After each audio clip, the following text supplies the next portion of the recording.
Hi guys! Thumbnail చూస్తేనే అర్థమైపోయి ఉండాలి మన రెసిపీ ఏంటో.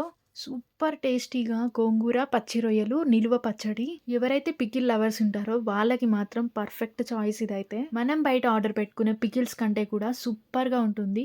మన చేతులతో మనమే చేసుకుంటాం కాబట్టి ఇంకా వేరే లెవెల్ ఉంటది టేస్ట్ అయితే. పికిల్ అనగానే అందరూ చాలా పెద్ద ప్రాసెస్ అనుకుంటారు. బట్ అలా ఏమి ఉండదు. చాలా ఈజీగా చేసుకోవచ్చు.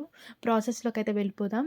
నేనైతే హాఫ్ కిలో రొయ్యలు తీసుకున్నాను. హాఫ్ కిలో రొయ్యల్ని క్లీన్ చేసిన తర్వాత పావు కిలోకి కొంచెం ఎక్కువ లేదంటే తక్కువ కూడా వస్తుంటాయి అప్పుడప్పుడు. బట్ నాకైతే క్వాంటిటీ సరిపోయింది. నెక్స్ట్ అయితే మెయిన్‌గా చేయాల్సింది ఇందులో ఉన్న నరాలను తీసేయాలి. ఈ నరాలను కనుక తీయకపోతే మనం తినేటప్పుడు ఇసుకలాగా తగులుతుంది. ఈ రొయ్యలో నరాలు తీయడం అనేది చాలా సింపుల్ ప్రాసెస్సే. ఒక రొయ్యను తీసుకొని దాన్నైతే మధ్యలోకి కట్ చేసి, ఈ విధంగా నేను వీడియో క్లిప్‌లో చూపిస్తున్నట్టు పైకి లాగేస్తే నరాలనేవి చాలా ఈజీగా వచ్చేస్తాయి. నెక్స్ట్ అయితే ఆ రొయ్యల్ని నీట్‌గా వాష్ చేసుకొని పక్కన పెట్టేసుకోవాలి. నెక్స్ట్ అయితే నేనిక్కడ 3 గోంగూర కట్టలైతే తీసుకున్నాను. మనం తీసుకున్న పావు కిలో క్వాంటిటీకి 3 కట్టలైతే సరిపోతాయి. ఈ గోంగూర కట్టలు కూడా మీడియం సైజ్ ఉన్నాయి. అవి చిన్న సైజ్ కట్టలైతే ఒక 4 తీసుకోండి. గ్రేవీ అనేది పర్ఫెక్ట్‌గా వస్తుంది. నెక్స్ట్ పికిల్‌లోకి కావాల్సింది మెయిన్ మసాలా. దానికోసం అయితే ఒక పాన్ పెట్టుకొని అందులో కొంచెము ఆవాలు, జీలకర్ర, మెంతులు అన్నీ కూడా ఒక్కొక్క టీ స్పూన్ అయితే వేసుకుంటే సరిపోతుంది. నెక్స్ట్ ఇందులోనే బిర్యానీ స్పైసెస్ ఉంటాయి కదా! అవి కూడా 2 లేదా 4 అలా వేసేసుకోండి క్వాంటిటీ. మీరు తినే స్పైస్‌ని బట్టి అడ్జస్ట్ చేసుకోండి. నేనిక్కడ తక్కువ క్వాంటిటీలోనే చేస్తున్నాను కాబట్టి ఎలాంటి మెజర్‌మెంట్స్ అయితే తీసుకోవట్లేదు. సో, మనం తీసుకున్న ఇంగ్రీడియెంట్స్ అన్నీ కూడా లో ఫ్లేమ్‌లో పెట్టుకొని మంచిగా ఫ్రై చేసుకోవాలి. లో ఫ్లేమ్‌లో మాత్రమే పెట్టుకొని ఫ్రై చేస్తే చక్కగా ఫ్రై అవుతాయి. ఎక్కడ పచ్చి వాసన ఉండకుండా. ఇలా ఫ్రై చేసిన ఈ ఇంగ్రీడియెంట్స్ అన్నిటిని కూడా పక్కన పెట్టేసుకోండి. చల్లారిన తర్వాత మనమైతే పొడి చేసుకోవాలి. ఈ స్పైసెస్ అన్నీ కూడా చల్లారిపోయాయి కదా! ఇప్పుడైతే ఫైన్ పౌడర్ లాగా ప్రిపేర్ చేసుకోవాలి. ఫస్ట్ ఈ పొడిని ప్రిపేర్ చేసుకొని పక్కన పెట్టేసుకొని నెక్స్ట్ ఇందులోనే అల్లం వెల్లుల్లి పేస్ట్ ప్రిపేర్ చేసుకోవాలి. అల్లం వెల్లుల్లి పేస్ట్ అనేది ఎప్పుడు కూడా ఫ్రెష్‌గానే ప్రిపేర్ చేసుకోవాలి. అప్పుడే పికిల్‌కి బాగా రుచి ఉంటుంది. అల్లం వెల్లుల్లి పేస్ట్‌ని అండ్ పొడిని పక్కన పెట్టేసుకొని నెక్స్ట్ అయితే ఇంకొక పాన్ తీసుకొని అందులో మనం ఇందాక వాష్ చేసుకొని పెట్టుకున్న రొయ్యలు ఉన్నాయి కదా! వాటినైతే ఇందులో వేసేసి అందులోనే కొంచెం పసుపు, కొంచెం సాల్ట్ ఇవి 2 కూడా వేసేసి బాగా కుక్ చేసుకోవాలి. పసుపు, ఉప్పు ఇవి 2 వేసి కుక్ చేయడం వల్ల రొయ్యల్లో ఉన్న వాటర్ అంతా కూడా బయటకొచ్చేస్తుంది. రొయ్యల్లో నీసు వాసన అనేది చాలా ఎక్కువుంటుంది. అందుకే పసుపు ఎక్కువ క్వాంటిటీలో వేసుకొని బాగా కుక్ చేసుకోవాలి. ఈ రొయ్యలు ఒక్క 2 మినిట్స్‌కే వాటర్‌నైతే రిలీజ్ చేస్తాయి. చాలా వాటర్ అయితే ఇందులో నుంచి వచ్చేస్తుంది. చూసారా ఎంత వాటరొచ్చిందో ఈ రొయ్యల్లో నుంచి. నెక్స్ట్ అయితే ఈ వాటర్ మొత్తం తీసేసి రొయ్యలనైతే సెపరేట్ చేసుకొని పక్కన పెట్టేసుకోవాలి. మనం ఒక పక్కన రొయ్యల్ని కుక్ చేసుకుంటూనే ఇంకొక పక్కన మనం ఇందాక ఒలిచిపెట్టుకున్న గోంగూరను కూడా ఉడికించుకోవాలి. దానికోసం అయితే ఒక పాన్ పెట్టుకొని అందులో కొంచెం ఆయిల్ యాడ్ చేసి గోంగూరనైతే వాటర్ లేకుండా పిండేసి ఈ పాన్‌లో యాడ్ చేసుకోవాలి. నేనిక్కడ ఎక్కువ రోజులు స్టోర్ ఉండేలాగా చేయట్లేదు పచ్చడి. తక్కువ క్వాంటిటీలోనే చేస్తున్నాను కాబట్టి తొందరగా అయిపోతుంది. అందుకని చెప్పే నేను గోంగూరనైతే డైరెక్ట్‌గా వేసేసాను.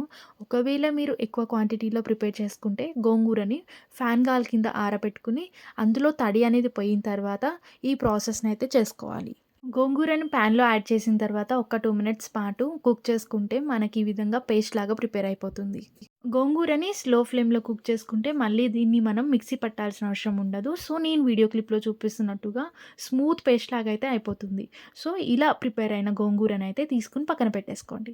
ఇప్పుడైతే మనము అసలైన ప్రాసెస్‌లోకి వెళ్ళిపోదాం. దానికోసం అయితే ఒక పాన్ పెట్టుకొని అందులో ఆయిల్ అయితే యాడ్ చేసుకోవాలి. ఇప్పుడు మనము ఫ్రాన్స్‌ని డీప్ ఫ్రై చేసుకోవాలి కాబట్టి అండ్ పికిల్‌కి కూడా సరిపోయేంత ఆయిల్‌నైతే ఇందులో యాడ్ చేసుకొని హీట్ అవ్వనివ్వాలి.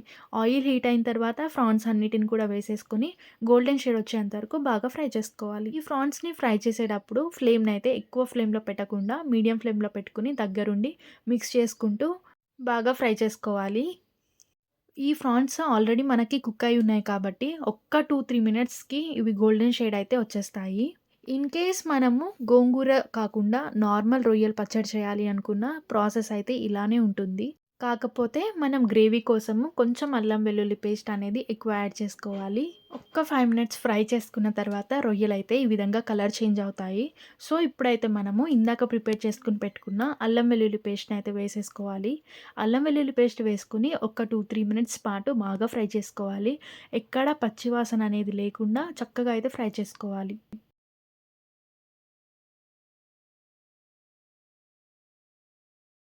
అల్లం వెల్లుల్లి పేస్ట్ బాగా ఫ్రై అయిపోయి, ఈ విధంగా ఆయిల్ అనేది పైకి తేలినప్పుడు, మనం ఇందాక ప్రిపేర్ చేసుకొని పెట్టుకున్న గోంగూరనైతే ఇందులో వేసుకొని, ఆయిల్‌లో మిక్స్ అయ్యేలాగా ఒక్క 5 మినిట్స్ పాటు బాగా కలుపుకోవాలి. గోంగూర అనేది ఆయిల్‌లో మిక్స్ అవ్వడానికి కొంచెం టైం పడుతుంది.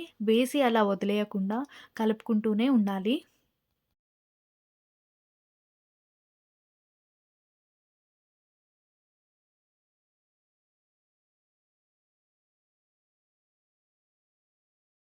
గోంగూర అయితే ఒక్క 10 నిమిషాల తర్వాత ఇలా చక్కగా ఆయిల్‌లో మిక్స్ అయిపోయి, ఫ్రై అయిపోయి ఉంటుంది. ఇప్పుడైతే గ్యాస్ ఆఫ్ చేసుకొని, అందులో టేస్ట్‌కి సరిపోయినంత సాల్ట్ అండ్ కారము, మిగిలిన స్పైసెస్ అవన్నీ కూడా యాడ్ చేసుకోవాలి. కారం అయితే మీ టేస్ట్‌కి తగ్గట్టే వేసుకోండి. మీరు ఎక్కువ తింటే ఎక్కువ స్పైసీగా, లేదంటే తక్కువ వేసుకోండి. నెక్స్ట్ ఇందులోనే 2 టేబుల్ స్పూన్ల ధనియాల పొడి కూడా వేసుకుంటున్నాను. అలానే మనం ఇందాక ప్రిపేర్ చేసుకున్న పొడి ఉంది కదా! ఆ పొడిని కూడా ఇందులో వేసేసుకుంటున్నాను. మనమేసుకున్న సాల్ట్, పొడులన్నీ కూడా పికిల్‌కి పట్టేలాగా ఒక్క 2 నిమిషాల పాటు బాగా మిక్స్ చేసుకోవాలి. మనం మిక్స్ చేస్తున్నప్పుడు ఆయిల్ అనేది కొంచెం తక్కువ అనిపిస్తుంది. బట్ ఒక గంట సేపు పక్కన పెట్టేస్తే గనుక ఆయిల్ అనేది రిలీజ్ అవుతుంది చక్కగా. నెక్స్ట్ అయితే ఇందులో ఫ్లేవర్ కోసము కొంచెం కరివేపాకు, అలానే పొట్టు తీసుకొని పెట్టుకున్న వెల్లుల్లి కూడా వేసేసుకొని బాగా మిక్స్ చేసుకోవాలి. కరివేపాకు వేయడం వల్ల అరోమా అనేది చాలా బావుంటుంది పికిల్‌కి. అండ్ వెల్లుల్లి టేస్ట్ కూడా చాలా బ్యాలెన్స్ అవుతుంది. నెక్స్ట్ అయితే ఈ పికిల్‌ని ఒక హాఫ్ అన్ అవర్ పాటు పక్కన పెట్టేసి చల్లారబెట్టుకోవాలి. చల్లారిన తర్వాతనే ఇందులో 2 నిమ్మకాయలనైతే పిండేసుకోవాలి. మనం తీసుకున్న గోంగూర అనేది పులుపు మనకి సరిపోదు. అందుకని చెప్పి నేనిక్కడ 2 లెమన్స్‌నైతే వాడుతున్నాను. మీకు పులుపు ఎక్కువ ఇష్టం లేదు అంటే ఒకటే లెమన్‌ని వేసుకొని బాగా మిక్స్ చేసుకోవాలి.